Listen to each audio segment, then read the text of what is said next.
रहमानिर्रहीम। अस्सलामुअलैकुम वरहमतुल्लाहि वबरकातुहू।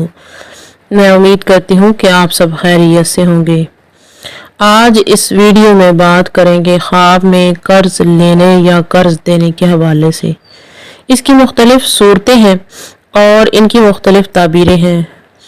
अगर कोई शख्स ख्वाब में कर्जा लेता है तो ये ज़िल्लत और तौहीन की अलामत है। ख्वाब में अगर कोई कर्जा अदा करता है तो ये सिला रहमी करने या मिस्कीन और गरीब को खाना खिलाने की अलामत है।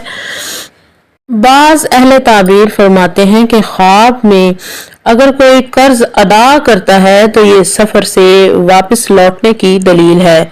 अगर कोई शख्स ख्वाब के अंदर ये देखे कि वो मकरूज हो गया है, उसके ऊपर बहुत सारा कर्ज जो है वो चढ़ गया है और वो इकरार भी कर रहा है कि मैंने कर्जा देना है, तो ये बीमारी और तकलीफ में मुब्तला होने की अलामत है।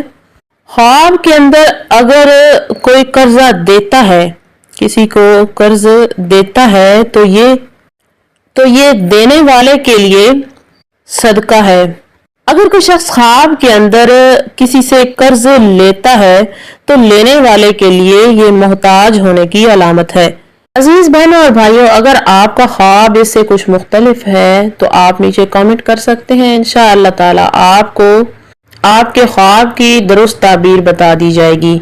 अगर आपको आज की ये वीडियो पसंद आई है तो इसे ज़्यादा से ज़्यादा लाइक करें, दोस्तों के साथ शेयर करें और हमारा YouTube चैनल शिफाए कामिल सब्सक्राइब करें। इसी के साथ इजाज़त चाहूँगी। अल्लाह हाफिज़।